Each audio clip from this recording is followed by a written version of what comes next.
അസ്സലാമു അലൈക്കും വറഹ്മത്തുള്ളാഹി വബറകാത്തു. പ്രിയ കൂട്ടുകാരെ, നിങ്ങൾക്കും അനായാസം അറബിയിൽ കവിത രചിക്കാമെന്ന വീഡിയോ പരമ്പരകളുടെ ഒരു പുതിയ സെഷനിലേക്ക് നിങ്ങൾക്ക് ഏവർക്കും സ്വാഗതം. ഞാൻ പറഞ്ഞതുപോലെ നമ്മൾ മുമ്പ് കുറെ വീഡിയോകൾ ചെയ്തിട്ടുണ്ട്. അറബിയിൽ വലിയ പാണ്ഡിത്യമൊന്നും അറബി കവിത രചിക്കാൻ നിങ്ങൾക്ക് ആവശ്യമില്ല, വലിയ അറബി ഭാഷ നിപുണത ആവശ്യമില്ല. മറിച്ച് അറബിയിൽ ചെറിയ ചെറിയ വാചകങ്ങളൊക്കെ ഉണ്ടാക്കാൻ നിങ്ങൾക്ക് കഴിയുമോ, കുറഞ്ഞ ഗ്രാമറുകളൊക്കെ ഒപ്പിച്ച് നിങ്ങൾക്ക് സംസാരിച്ച് ഒപ്പിക്കാനൊക്കെ കഴിയുമോ എങ്കിൽ നിങ്ങൾക്കും അറബിയിൽ കവിത ഉണ്ടാക്കാം എന്നതാണ് നമ്മുടെ മുദ്രാവാക്യം. ആ ഒരു ലക്ഷ്യത്തിൽ സാധാരണക്കാരെ പോലും, സാധാരണക്കാരെന്ന് പറഞ്ഞാൽ ഇന്ന് ഏകദേശം ആളുകളൊക്കെ അറബി ഭാഷയെ പഠിക്കുന്നവരാണ്, അല്പം അല്പം അറബി ഭാഷ അറിയുന്നവരാണ്, ഗൾഫ് രാജ്യങ്ങളിൽ ജോലി ചെയ്യുന്നവരാണ്. അവർക്ക് അറബി കിതാബ് ബേസിൽ അവർ പഠിച്ചിട്ടില്ലെങ്കിലും അല്ലെങ്കിൽ ഗ്രാമർ തോനെ പഠിച്ചിട്ടില്ലെങ്കിലും അവർക്ക് അറബി അറിയാം. അപ്പൊ അങ്ങനത്തെ ആളുകൾക്കൊക്കെ അറബിയിൽ കവിത ഉണ്ടാക്കാം. കവിതയോട് ഒരു അല്പം താല്പര്യവും ഒരു മനസ്സും കാണിക്കുകയാണെങ്കിൽ അവർക്കും അറബിയിൽ കവിത രചിക്കാം എന്ന് പറഞ്ഞ് നമ്മൾ ധാരാളം വീഡിയോകൾ ചെയ്യുന്നുണ്ട്. അതിൽ ഇന്ന് നമ്മൾ ചെയ്യുന്ന വീഡിയോ വൃത്തം 2ന്റെ വിശദീകരണമാണ്. വൃത്തം 2ന്റെ വിശദീകരണമാണ് ഇന്ന് നൽകുന്നത്. അപ്പൊ മുമ്പുള്ള വീഡിയോകൾ കാണാത്തവർ അത് പോയി കാണുക. ഓരോ വീഡിയോകളിൽ എന്താണ് പറയുന്നത്, നിങ്ങൾക്ക് കഴിയുമോ ഒന്ന് നോക്കാലോ. ബുർദ എങ്ങനെ രചിക്കും, ബുർദ എങ്ങനെയാണ് രചിച്ചത്, ഒരു കവിത A to Z എങ്ങനെയാണ് ഉണ്ടാക്കിയെടുക്കുന്നത്, എല്ലാ വീഡിയോകളും നമ്മൾ ചെയ്തിട്ടുണ്ട്. നിങ്ങൾ വേണമെങ്കിൽ പോയി കാണുക. ഇഷ്ടപ്പെട്ടാൽ നിങ്ങൾ സബ്സ്ക്രൈബ് ചെയ്യുക, ഷെയർ ചെയ്യുക, ലൈക്ക് ചെയ്യുക. കാര്യങ്ങൾ എന്തെങ്കിലുമൊക്കെ ചോദിക്കാനുണ്ടെങ്കിൽ കമന്റ് ബോക്സിൽ ചോദിക്കുക. അപ്പൊ നമ്മൾ ഈ വീഡിയോയിലേക്ക് കടക്കുകയാണ്. നമ്മൾ ഇന്ന് പറയാൻ പോകുന്നത് അറബി കവിതയിൽ 16 വൃത്തങ്ങളാണുള്ളത്. 16 വൃത്തങ്ങൾക്കും 16 അച്ചുകളുണ്ട്. അതിൽ 2ാമത്തെ വൃത്തമായ അൽ ബഹറുൽ മദീദിന്റെ അച്ചിലേക്കാണ് നമ്മൾ കടക്കാൻ പോകുന്നത്. അപ്പോ നമ്മൾ പറഞ്ഞതുപോലെ 2ാമത്തെ വൃത്തമായ അൽ ബഹറുൽ മദീദിന്റെ അച്ച് എന്താണ്? ഫാഇലാത്തുൻ ഫാഇലുൻ ഫാഇലാത്തുൻ ഫാഇലാത്തുൻ ഫാഇലുൻ ഫാഇലാത്തുൻ. ഇതൊക്കെ നമ്മൾ ഷോർട്ടായിട്ട് നേരത്തെ പറഞ്ഞു പോയിട്ടുണ്ട്. എന്നാൽ ഈ അച്ചിനെ കുറിച്ചുള്ള പൂർണ്ണമായ വിശദീകരണമാണ് നമ്മൾ ഇന്നിവിടെ നൽകാൻ പോകുന്നത്. അപ്പോ ശരിക്ക് കേൾക്കുക. ഈ വിശദീകരണങ്ങൾ കേട്ടെങ്കിലേ ഈ ഒരു അച്ച് കൊണ്ട് നമുക്ക് കവിത ശരിക്കും ഉണ്ടാക്കാൻ കഴിയുള്ളൂ. അപ്പോ ആദ്യമായി നമ്മൾ ഒന്നും കൂടെ നേരത്തെ പറഞ്ഞത് ഓർമ്മപ്പെടുത്തുന്നു. അരവരിയുടെ ആദ്യത്തെ അരവരിയുടെ അവസാനത്തെ വേർഡിന് നമ്മൾ എന്ത് പറയും? അറൂദ് എന്ന് പറയും. 2ാം അരവരിയുടെ അവസാനത്തെ വേർഡിന് ലർബ് എന്ന് പറയും. അപ്പൊ അതിന്റെ ശേഷമാണ് നമുക്ക് ഈ വിശദീകരണം പറ്റുകയുള്ളൂ, മനസ്സിലാക്കുകയുള്ളൂ. അപ്പോ നമ്മൾ പറഞ്ഞിട്ടുണ്ട് ഓരോ ബഹറും, അഥവാ ബഹർ എന്ന് പറഞ്ഞാൽ വൃത്തം, ഓരോ വൃത്തവും വിശദീകരിക്കുമ്പോൾ എന്താണ് നമ്മൾ അവിടെ പറയാന്നുള്ളത് നമ്മൾ ഷോർട്ടായിട്ട് നേരത്തെ പറഞ്ഞിട്ടുണ്ട്. അതിൽ ഇത്ര അറൂദുകളുണ്ട്, ഇത്ര അറൂദുകളുണ്ട്, ഇത്ര ലർബുകൾ ഉണ്ട്. അറൂദ് എന്ന് പറഞ്ഞാൽ ഇപ്പൊ പറഞ്ഞു 1ാം അരവരിയുടെ അവസാനത്തെ വേർഡിനാണ് അറൂദ് എന്ന് പറയാ. 2ാം അരവരിയുടെ അവസാനത്തെ വേർഡിനാണ് ലർബ് എന്ന് പറയാ. അപ്പോ അതിൽ ഇത്ര അറൂദുകളുണ്ട്, ഇത്ര ലർബുകൾ ഉണ്ട്. 1ാമത്തെ അറൂദ് പ്രകാരം ഇത്ര ലർബുകൾ നമുക്ക് അതിൽ യൂസ് ചെയ്യാം. 2ാം അറൂദ് പ്രകാരം ഇത്ര ലർബുകൾ യൂസ് ചെയ്യാം. 3ാം അറൂദ് പ്രകാരം ഇത്ര ലർബുകൾ നമുക്ക് യൂസ് ചെയ്യാം എന്ന് നമ്മൾ പറയും. അതാണ് എല്ലാ വൃത്തത്തിലും എല്ലാ ബഹറിലും നമുക്ക് പറയാനുള്ളത്. അപ്പൊ നമ്മൾ ഇന്നത്തെ 2ാം വൃത്തത്തിലേക്ക് നമ്മൾ കടക്കുകയാണ്. ഇതിൽ നമുക്ക് പറയാനുള്ളത് ഇതിൽ എത്ര അറൂദുകൾ ഉണ്ട്? 3 അറൂദുകൾ നമുക്ക് ഇതിൽ കാണാം. 1ാം അറൂദ് പ്രകാരം നമുക്ക് ഒരൊറ്റ ലർബ് മാത്രമേ യൂസ് ചെയ്യാൻ പാടുള്ളൂ. 2ാം അറൂദ് പ്രകാരം 3 ലർബുകൾ നമുക്ക് യൂസ് ചെയ്യാം. 3ാം അറൂദ് പ്രകാരം 2 ലർബുകൾ നമുക്ക് യൂസ് ചെയ്യാം. അപ്പൊ നമ്മൾ അതിന്റെ വിശദീകരണത്തിലേക്ക് കടക്കുകയാണ്. 1ാമത്തെ അറൂദ് എന്താണ്? ഫാഇലാത്തുൻ ഫാഇലുൻ ഫാഇലാത്തുൻ. അവിടെയാണല്ലോ അരവരിന്റെ അവസാനത്തെ വേർഡ്. അത് ഫാഇലാത്തുൻ എന്ന് യൂസ് ചെയ്യുന്നതിനാണ്, അതാണ് 1ാമത്തെ അറൂദ്. അതിൽ ഒരൊറ്റ ലർബ് മാത്രമാണുള്ളത്, അതും അങ്ങനെ തന്നെ ഫാഇലാത്തുൻ തന്നെ. അപ്പൊ ആ രൂപത്തിൽ നമ്മൾ ആ അച്ചിനെ നോക്കുകയാണെങ്കിൽ ഫാഇലാത്തുൻ ഫാഇലുൻ ഫാഇലാത്തുൻ ഫാഇലാത്തുൻ ഫാഇലുൻ ഫാഇലാത്തുൻ. ഇനി രണ്ടാമത്തെ അറൂദിലേക്ക് നമ്മൾ കടക്കുന്നു. രണ്ടാമത്തെ അറൂദ് ഫായിലുൻ, ഫായിലുൻ എന്നുള്ളതാണ്. അതിന് 3 വർബുകളുണ്ട്. ഒന്ന് ഫായിലാൻ, 2 ഫായിലുൻ, അറൂദ് പോലെ തന്നെ വർബ്, അതാണ് രണ്ടാമത്തേത് ഫായിലുൻ. മൂന്നാമത്തേത് ഫായിലുൻ. അപ്പൊ നമുക്ക് നോക്കാം അതെങ്ങനെയായിരിക്കും.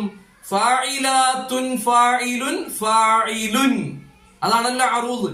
അതിന് ഫായിലാത്തുൻ ഫായിലുൻ ഫായിലാൻ എന്ന് കൊടുക്കാം, അല്ലെങ്കിൽ ഫായിലാത്തുൻ ഫായിലുൻ ഫായിലുൻ എന്ന് കൊടുക്കാം.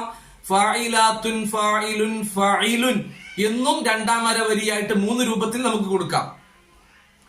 അപ്പം മൂന്നാമത്തെ അറൂദിലേക്ക് നമ്മൾ കടക്കുകയാണ്. മൂന്നാമത്തെ അറൂദ് ഫായിലുൻ എന്നാണ്, അഥവാ ഫായിലാത്തുൻ ഫായിലുൻ ഫായിലുൻ. ഇനി അതിന്റെ രണ്ടാം അരവരി വരുന്നത് 2 വർബുകളാണ് അവിടെ ഉള്ളത്. അപ്പൊ എങ്ങനെ വരും? ഫായിലാത്തുൻ ഫായിലുൻ ഫായിലുൻ എന്നും ഫായിലാത്തുൻ ഫായിലുൻ ഫായിലുൻ എന്നും 2 രൂപത്തിൽ, 2 വർബാണുള്ളത്. അപ്പൊ 2 വർബ് 2 രൂപത്തിൽ. അപ്പൊ ഇതാണ് അതിന്റെ ടോട്ടൽ വിശദീകരണം. ഇനി നമുക്ക് അതിനോരോ ബെയ്ത്തുകൾ വെച്ച് വിശദീകരിക്കുമ്പോൾ നിങ്ങൾക്ക് പൂർണ്ണമായ രൂപത്തിൽ മനസ്സിലാവും. അപ്പൊ ഒന്നാമത്തെ അറൂദിന് 1 വർബ് മാത്രമാണുള്ളത്. അപ്പൊ അതാണ് നമ്മൾ ആദ്യം പറയാൻ പോകുന്നത്. അതിനൊരു ബെയ്ത്ത്, അറബിയിലുള്ള ഒരു ബെയ്ത്ത് നമുക്ക് പറയാം. ഇന്നമദ്ദുന്യാ ബലാഉൻ വകദ്ദുൻ വക്തിആബുൻ ഖദ് യസൂഖു ഇത്തിആബാ എന്നതാണ് ബെയ്ത്ത്. ഇന്നമദ്ദുന്യാ ബലാഉൻ വകദ്ദുൻ വക്തിആബുൻ ഖദ് യസൂഖു ഇത്തിആബാ. അത് ഈണം കൊണ്ടൊക്കെ രസം ഉണ്ടാകണമെങ്കിൽ കുറെ പാട്ട് ഇങ്ങനെ നിരനിരയായി പാടി പോകുമ്പോ ഈണം കൊണ്ട് രസം ഉണ്ടാവുള്ളൂ. അത് ആര് പാടിയാലും രസം ഉണ്ടാവും. കാരണം ആ വൃത്തം ഒരുമിച്ച്, നമ്മൾ വൃത്തത്തിനനുസരിച്ചാണല്ലോ പാട്ടുണ്ടാക്കുന്നത്. മലയാളത്തിൽ ചില പാട്ടൊക്കെ ഉണ്ടാക്കുമ്പോൾ പാടിയിട്ട് വൃത്തവും രീതി ആക്കി മാറ്റലാണ്. അറബിയിലും പുതിയ പാട്ടുകളിലൊക്കെ അങ്ങനെ ഉണ്ടാകാം. പക്ഷെ നമ്മൾ ഇതിന്റെ പഴയ സ്റ്റൈല് അഥവാ കിതാബുകളിലൊക്കെ കൊണ്ടുവരുന്ന കവിതകളുടെ സ്റ്റൈലാണ് നമ്മൾ നോക്കുന്നത്. അറബിയിലും ഇതേപോലെ നമ്മൾ മലയാളത്തിലൊക്കെ റിസാലയിൽ ചെറിയ കണ്ടം പാട്ടുകളൊക്കെ ഉണ്ടല്ലോ, അതുപോലത്തെ പാട്ടുകൾ അറബിയിൽ ഉണ്ടാകും. അതൊക്കെ അറബിയുടെ ഉണ്ടാകുന്നല്ല, ഉണ്ട്. അതൊക്കെ ഇത് ലോപിച്ച് ഇങ്ങനെ ഇതിനെ പല രൂപത്തിലും മാറ്റിക്കൊണ്ട് ഉണ്ടാകുന്നതാണ്. അതിലേക്കൊക്കെ നമ്മളെ വിശദീകരണങ്ങളൊക്കെ കടന്നു വരും ഇൻഷാ അല്ലാഹ്. പക്ഷെ ആദ്യത്തെ വിശദീകരണങ്ങളാണ് നമ്മൾ ഇത് നടത്തിക്കൊണ്ടിരിക്കുന്നത്. ഇൻഷാ അല്ലാഹ് നമ്മൾ വൃത്തങ്ങളൊക്കെ കഴിഞ്ഞിട്ട് പിന്നെ അങ്ങോട്ടൊക്കെ എത്തും ഇൻഷാ അല്ലാഹ്. അപ്പോ ഒന്നാമത്തെ അറൂദും അതിന്റെ 1 വർബും വെച്ച് നമ്മൾ പാട്ട് പറഞ്ഞു. ആ ഒന്ന് വിശദീകരിക്കാം.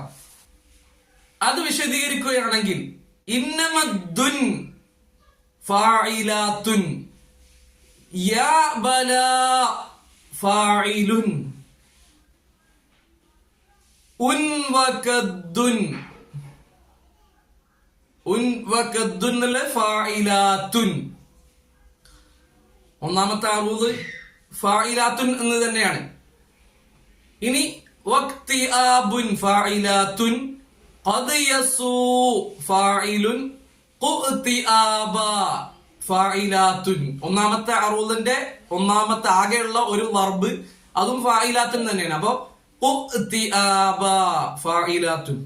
ഇനി അടുത്ത അറൂദിലേക്ക് നമ്മൾ കിടക്കാൻ. രണ്ടാമത്തെ അറൂദ്, അതിന് 3 വർബുകൾ ഉണ്ട്. അതിൽ ഒന്നാം വർബായ ഫായിലാൻ വെച്ചുകൊണ്ടാണ് നമ്മൾ ബെയ്ത്ത് ഉണ്ടാക്കുന്നത്. ലാ യഗുറന്ന ഇംറഅൻ ഐശുഹു കുല്ലു ഐശിൻ സായിറുൻ ലിസ്സവാൽ. ലാ യഗുറൻ ഫായിലാത്തുൻ നംറഅൻ ഫായിലുൻ ഐശുഹു ഫായിലുൻ. ഒന്നാം അവിടെ രണ്ടാം അറൂദ് എന്താണ്? ഫായിലുൻ എന്നാണ്. രണ്ടാം അറൂദ് ഫായിലുൻ. അതുകൊണ്ട് തന്നെ ഐശുഹു ഫായിലുൻ. കുല്ലു ഐശിൻ ഫായിലാത്തുൻ സായിറുൻ ഫായിലുൻ. അവിടെ രണ്ടാം അറൂദിന്റെ ഒന്നാം ദർബ് എന്താണ്? ഫായിലാൻ എന്നാണ്. ലിസ്സവാൽ ഫായിലാൻ. ഇനി അതിന്റെ രണ്ടാം ദർബ് പ്രകാരം, രണ്ടാം അറൂദിന്റെ രണ്ടാം ദർബ് പ്രകാരം നമ്മൾ അടുത്ത ബെയ്ത്ത് ഇഅ്ലമു അന്നി ലക്കും ഹാഫിളുൻ ഷാഹിദൻ മാ കുന്തു ഔ ഗായിബാ ഷാഹിദൻ മാ കുന്തു ഔ ഗായിബാ. ഇഅലമൂ അൻ ഫായിലാത്തുൻ, നീലക്കും ഫായിലുൻ, ഹാഫിളുൻ ഫായിലുൻ, ഷാഹിദൻ മാ ഫായിലാത്തുൻ, കുന്തു ഔ ഫായിലുൻ, ഗായിബ. അവിടെ രണ്ടാം അറൂദിന്റെ രണ്ടാം വർബ് എന്താണ്? അറൂദ് പോലെ തന്നെ വർബും ഫായിലുൻ എന്നാണ്. അപ്പൊ ഗായിബ ഫായിലുൻ. ഇനി രണ്ടാം അറൂദിന്റെ മൂന്നാം വർബ് പ്രകാരമുള്ള ബൈത്ത്, ഇന്നമൽ ഫാഉ യാഖൂതത്തുൻ ഉഖ്രിജത് മിൻ കീസി ദിഹ്ഖാനി. ഇന്നമൽ ഫായിലാത്തുൻ, ഫാഉ യാ ഫായിലുൻ, ഖൂതത്തുൻ ഫായിലുൻ. അറൂദ് രണ്ടാം അറൂദ് ഫായിലുൻ തന്നെയാണല്ലോ.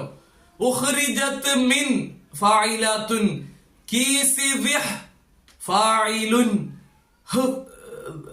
ഖാനി. ഖാനി എന്നുള്ള രണ്ടാം അറൂദിന്റെ മൂന്നാം വർബ് എന്താണ്?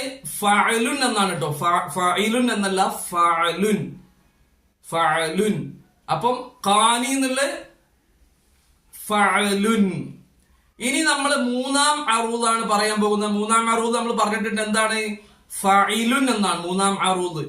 ഫഇലാത്തുൻ ഫഇലുൻ ഫഇലുൻ. അതായത് അപ്പൊ മൂന്നാം അറൂദിന്റെ രണ്ട് വർബുകൾ വെച്ചുകൊണ്ട് നമ്മൾ ബൈത്ത് പറയുകയാണ്.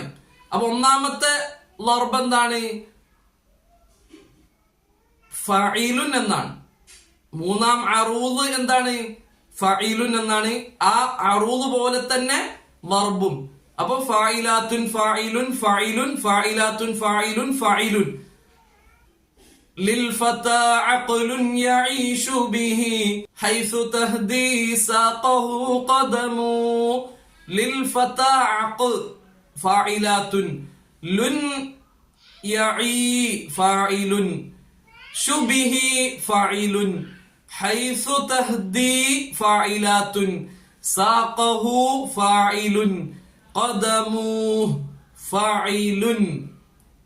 ഇനി മൂന്നാം അറൂദിന്റെ അറൂദ് എന്താണ്? ഫഇലുൻ എന്നാണ്. അതിന്റെ രണ്ടാം വർബ് അത് ഫഅലുൻ എന്നാണ്. അപ്പൊ എന്താണ് അതിന്റെ ബൈത്ത്? റബ്ബനാരിൻ ബിത്തു അർമുഖുഹാ തഖ്ളിമുൽ ഹിന്ദിയ വൽ ഗാറാ. റബ്ബനാരിൻ ഫഇലാത്തുൻ, ബിത്തു അർ ഫഇലുൻ, മുഖുഹാ ഫഇലുൻ, തഖ്ളിമുൽ ഹിന്ദ് തഖ്ളിമുൽ ഹിന്ദ് ഫായിലാത്തുൻ, ദിയ വൽ ഫായിലുൻ, ഗാറ ഫഅലുൻ. അപ്പൊ നമ്മള് മൂന്ന് അറൂദിന്റെ മുഴുവൻ വർബുകളും വെച്ച് നമ്മള് ബൈത്തും പറഞ്ഞു, അതിന്റെ വിശദീകരണങ്ങളൊക്കെ പറഞ്ഞു കഴിഞ്ഞു. ടോട്ടൽ 3 അറൂദും 6 വർബുകൾ ആണുള്ളത്. അപ്പൊ ഈ രൂപത്തിലാണ് നമ്മള് രണ്ടാം വൃത്തം, രണ്ടാം ബഹർ പ്രകാരം നമ്മൾ ബൈത്ത് ഉണ്ടാക്കേണ്ടത്. നമ്മൾ കഴിഞ്ഞ ഒന്നാം വൃത്തം, ഒന്നാം ബഹറിന്റെ അവിടെ ഒരു നിയമം പറഞ്ഞിരുന്നു. അവിടെ ആകെ ഒരു അറൂദും 3 വർബുകളാണുള്ളത്. അപ്പൊ ഏത് വർബാണ് ഉപയോഗിക്കുന്നത് ആ വർബ് തന്നെ ഖസീദയുടെ അവസാനം വരെ യൂസ് ചെയ്യണം എന്നൊരു നിയമം നമ്മൾ അവിടെ പറഞ്ഞിരുന്നു. ഏതൊരു വർബാണ് ഒന്നാം അറൂദ്, ആകെ ഒരു അറൂദാണുള്ളത്, ആ അറൂദിന് ഏത് വർബാണ് യൂസ് ചെയ്യുന്നത്? 3 വർബുകൾ ഉണ്ട്. ഏത് വർബാ യൂസ് ചെയ്യുന്നത് അത് ഖസീദയുടെ അവസാനം വരെ അത് തന്നെ യൂസ് ചെയ്യാൻ പാടുള്ളൂ എന്നൊരു സ്ട്രിക്റ്റ് ആയ നിയമം അവിടെ നമ്മൾ പറഞ്ഞിരുന്നു. ഇവിടെ അങ്ങനെ സ്ട്രിക്റ്റ് ആയ നിയമമല്ല. ഏത് അറൂദയാണ് യൂസ് ചെയ്യുന്നത് അതിന്റെ എത്ര വർബുണ്ടോ, 3 വർബുണ്ട്, 3-ൽ ഏതും നമുക്ക് യൂസ് ചെയ്യാം. മാത്രല്ല ഒരു ഖസീദയിൽ ഇന്ന അറൂദ പ്രകാരം യൂസ് ചെയ്യാൻ പാടുള്ളൂ എന്നില്ല. അവിടെ ആകെ ഒരു അറൂദ ഉണ്ടായിരുന്നുള്ളൂ ഒന്നാമത്തെ ബഹറിൽ, ഒന്നാമത്തെ വൃത്തത്തില്. ഇവിടെ നമുക്ക് 3 അറൂദ ഉണ്ട്. അതിൽ ഏത് അറൂദും നമുക്ക് യൂസ് ചെയ്യാം. ആ അറൂദയുടെ ഏത് വർബും നമുക്ക് യൂസ് ചെയ്യാം. പക്ഷേ ഒന്നാം അറൂദ എടുത്തിട്ടുണ്ട്, 3-ാം അറൂദന്റെ വർബ് നമുക്ക് യൂസ് ചെയ്യാൻ പാടില്ല. അതുപോലെ ഒന്നാം അറൂദ് എടുത്ത് 2-ാം അറൂദിന്റെ വർബ് യൂസ് ചെയ്യാൻ പാടില്ല. ഏത് അറൂദ എടുക്കുന്നു അതിന്റെ ഏത് വർബും നമുക്ക് യൂസ് ചെയ്യാം. അതുപോലെ ഖസീദയിൽ ഏത് അറൂദയും നമുക്ക് യൂസ് ചെയ്യാം. ഇന്ന അറൂദയെ പാടുള്ളൂ എന്ന ഒരു നിയമമല്ല. പക്ഷെ ആ എടുത്ത അറൂദയുടെ വർബായിരിക്കണം നമ്മൾ എടുക്കുന്നത് എന്ന് മാത്രമേ ഉള്ളൂ. നിങ്ങൾക്ക് മനസ്സിലായി എന്ന് ഞാൻ മനസ്സിലാക്കുന്നു. ഇത്രയും പറഞ്ഞ് ഞാൻ അവസാനിപ്പിക്കുന്നു. ഇൻഷാ അല്ലാഹ് അടുത്ത പുതിയൊരു വീഡിയോയിൽ കാണാം. അടുത്ത 3-ാം ബഹർ, 3-ാം വൃത്തവുമായി നമുക്ക് കാണാം. അസ്സലാമു അലൈക്കും വറഹ്മത്തുള്ളാഹി വബറകാതുഹു.